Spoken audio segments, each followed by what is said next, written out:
ካናዳ ከአትላንቲክ ውቅያኖስ አንስቶ እስከ ፓስፊክ የባህር ዳርቻዎች ከዚያም ማለፍ ሲል እስከ ቀዝቃዛው የአርክቲክ ዋልታ ድረስ በሰፊው የተዘረጋችውና በቆዳ ስፋቷ ከዓለማችን በሁለተኛ ደረጃ ላይ የምትቀመጠው ግዙፏ ሀገር ስትሆን በተፈጥሮ ሀብቷ የበለጸገች፣ በኢኮኖሚ ጥንካሬዋ የዓለማችን ሀብታም ሀገራት ስብስብ ወይም የቡድን ሰባትን የተቀላቀለችውና ለነዋሪዎቿ በምታቀርበው ማህበራዊ ጥቅማጥቅም የምትታወቀው እውነተኛው ምድር ገነት ነች ይሏታል። ይህች በግምት 9.9 ሚሊዮን ስኩዌር ኪሎ ሜትር የሚሸፍን እጅግ ሰፊ መሬት ያላት ሀገር 10 ታላላቅ ክፍለ ሀገራትንና 3 ሰሜናዊ ግዛቶችን በውስጧ አቅፋ የያዘችው ሲሆን ከዓለም ረጅሙንና እጅግ የተወሰበሰበውን የባህር ዳርቻዋን በመታደሏም ጭምር ከዓለም ካሉ ንጹህ የውስጥ አግባብ ውሃዎችና ወንዞች መካከል ከ60 በመቶ በላይ የሚሆነው በግዛቷ ስር በማስተዳደሯ ወደር የሌላት የውሃ ባለቤት ለመሆን በቅታለች። ተፈጥሮ ለካናዳ ካበረከተቻቸው እጅግ የበዛና ሊያልቁ የማይችሉ የበረከት ስጦታዎች መካከል በዓለማችን በነዳጅ ክምችት በተለይም በአልበርት ክፍለ ሀገር የሚገኘውና በሰፊው የዘይት አሸዋ የሚባለው የከርሰ ምድር ክምችት ሳቢያ በሶስተኛ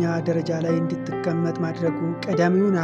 የሀብት ምንጯ ሲሆን ከዚህም በተጨማሪ እንደ ዩራኒየም፣ ንጹህ ወርቅ፣ አልማዝ፣ መዳብ፣ ብረትና ፖታሽ ያሉ በዓለም ገበያ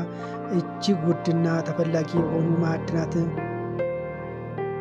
የሀገሪቱን ሰፊ ክፍል የሚሸፍነውና ታላቁ የቦሪያ ደን የእንጨት ወረቀት ምርት ግብዓት የሚሆን ግዙፍ የኢንዱስትሪ ሀብት የሚገኝበት ከመሆኑም በላይ ፈጣን ፍሰትና ከፍተኛ ጉልበት ያላቸው ወንዞቿ ለአምራች ፋብሪካዎቿና ለከተማ ነዋሪዎቿ የሚበቃ እጅግ ከፍተኛ የሃይድሮ ኤሌክትሪክ ኃይል በየቀኑ ያመነጫሉ። ነገር ግን ተፈጥሮ ይህንን ሁሉ ተቆጥሮ የማያልቅ በረከት ስታድላት፣ በሌላ በኩል ደግሞ ከ70 በመቶ በላይ የሚሆነውን ሰሜናዊ መሬቷን በዓመታት የማይቀልጡና ፐርማፎረስ በሚባሉ የበረዶ ክምችቶች በመሸፈኑ እጅግ የበረታ ቅዝቃዜን የነፈገቻት በመሆኑ በእነዚህ ሰፊ አካባቢዎች ግብርናን ለማካሄድ፣ ከተሞችን ለመቆርቆርና የመሰረተ ልማት ዝርጋታዎችን ለማስፋፋት ትልቅ የተፈጥሮ ማነቆ ሆኖባታል። በዚህም እውነት የተነሳ ለግብርና ተስማሚ የሆነው ለም መሬት የሚገኘው በደቡባዊውና ከአሜሪካ ጋር የሚያዋስናት ጠባብ የድንበር መስመር አካባቢ ብቻ በመሆኑ ሰፊውና ግዙፉ የሰሜኑ ክፍል ለዓመታት ለምግብ ምርትና ለሰው ልጅ መኖሪያ ሳይሆን በበረዶ ተሸፍነ ቀርቷል። ይህች የተከበረች ሀገር ለራሷ ዜጎች ብቻ ሳይሆን ከዓለም ዙሪያ ለሚመጡ ዓለም አቀፍ ተማሪዎች ቀዳሚና ተመራጭ የትምህርት መዳረሻ በመሆኗ እንደ ቶሮንቶ ዩኒቨርሲቲ፣ ማጊል ዩኒቨርሲቲ፣ የብሪቲሽ ኮሎምቢያ ዩኒቨርሲቲ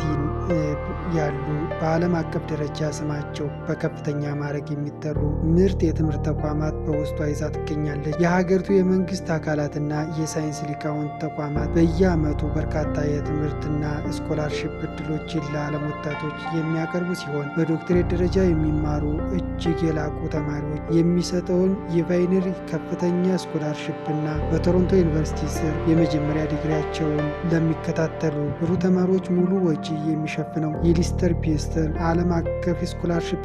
በዋናነት የሚጠቀስ ታላላቅ እድሎች ናቸው። ተማሪዎች በትጋት ትምህርታቸውን አጠናቀው ሲመረቁ በሀገሪቱ ውስጥ በነፃነት እንዲሰሩ እስከ 3 ዓመት የሚቆይ የእድል ትምህርት በስራ ፈቃድ በቀላሉ የሚያገኙ በመሆኑ ይህ መልካም አጋጣሚ ተማሪዎቹ በቀጥታ ወደ ቋሚ ነዋሪነት መብት እንዲሸጋገሩና በሀገሪቱ ውስጥ ህይወታቸውን እንዲመሰርቱ ትልቅና አስተማማኝ በር ይከፍትላቸዋል። በውጭ ዲፕሎማሲና በዓለም አቀፍ ግንኙነት ረገድ የካናዳ የውጭ ፖሊሲ ዋነኛ ምሰሶ ከደቡብ ጎረቤቷ ከአሜሪካ ጋር ያለውና ለዘመናት የዘለቀው እጅግ ጥብቅ ትስስር ሲሆን ሁለቱ ሀገራት ከዓለማችን ረጅሙንና ምንም አይነት የጦር ኃይል ጥበቃ የማይደረግለትን የጋራ የየብስ ድንበር በሰላም ይጋራሉ። በሰሜን አሜሪካ የነፃ ንግድ ስምምነት መሰረት በየቀኑ በቢሊዮን የሚቆጠር ዶላር የሚያወጣውን የሸቀጥና የአገልግሎት ንግድ ልውውጥ በመካከላቸው የሚያደርጉ ሲሆኑ በኖራድና በናቶ የጋራ ስምምነት አማካኝነት የሰሜን አሜሪካን አህጉር ደህንነትና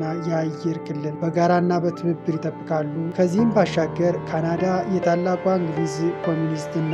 የፈረንሳይኛ ተናጋሪ ሀገራት ማህበር ወይም የፍራንኮ ንቁብ አባል በመሆኗ ከእንግሊዝ ከፈረንሳይና ከሌሎች አውሮፓ እና የእስያ ሀገራት ጋር የጠበቀ ታሪካዊና ዲፕሎማሲያዊ ወዳጅነት መስራታ ትንቀሳቀሳለች። ይህችን ሰፊ ሀገርና በውስጡ የያዘቻቸውን ታሪካዊ ውብ ስፍራዎችን ለመጎብኘት ለሚሹ ማንኛውም መንገደኛ በአንታሪዮ ክፍለ ሀገር የሚገኘውና በዓለማችን ላይ በየደቂቃው ከፍተኛ መጠን ያለውን ውሃ በኃይል የሚያፈስበት ታዋቂው የኒያግራ ፏፏቴ እጅግ አስደናቂ የተፈጥሮ ድንቅና ግርማ ሞገስ ሆኖ ይጠብቃታል። በአልበርት ክፍለ ሀገር በበረዶ የተሸፈነ የሮኪ ተራሮች መካከል የተከበበው እንደ ሊዊስ ሎሪንስ ሐይቅ ያሉ ሰማያዊ መስታወት የሚመስሉ እጅግ ንጹህ የውሃ አካላት በውስጧ የያዘው የባክ ብሔራዊ ፓርክ የሰው ልጅ አይቶ የማይጠግበው የባህል አፍቃሪያንና የቱሪስቶች እውነተኛ ገነት ሲሆን በጥንታዊቷ የፈረንሳይ ባህል ታሪካዊ ግንቦችና የ17ኛው ክፍለ ዘመን ውብ የአውሮፓውያን አርኪቴክት ሳይንቲስት ተጠብቆ የኖረ የድሮ ኩቤክ ከተማ ደግሞ በተባበሩት መንግስታት የተመዘገበ ታሪካዊ የዓለም ቅርስ ሰፈር ነች። በቶሮንቶ ከተማ እምብርት ላይ ሰማይ ጠቅሶ የቆመውና ለዘመናዊ ኢንጂነሪንግ ጥበብና የምህንድስና ልዕልና ማሳያ የሆነው የሲኤን ታወር እንዲሁም በነጭ ፈረስና በቢጫ ቢላዋ ሰማያዊ ግዛቶች ጨለማውን ተገን በማድረግ በምሽት ሰማይ ላይ የሚጨፍረውና አስማታዊ አረንጓዴ እንዲሁም ቀይ ብርሃን የሚፈነጥቀው የሰሜኑ አሮን ብርሃን የሀገሪቱ አስደናቂ ገጽታዎች ሙሉ ያደርገዋል። በአጠቃላይ ካናዳ ባላት ሰፊ መሬትና በተፈጥሮ ሀብቷ በሕዝቧ መካከል ባለው የመቻቻል የዲሞክራሲና የብዝሃነት ባህል እሴት እንዲሁም ጠንካራ ማህበራዊ ዋስትና ከላቀና ከዘመነ የኢኮኖሚ እድገት ጋር በማጣመሯ በዓለማችን ላይ ለመኖር፣ ለመማር፣ ለመስራትና ለመጎብኘት ተመራጭ የሆነች ተወዳዳሪ የሌላት ድንቅ ሀገር ነች።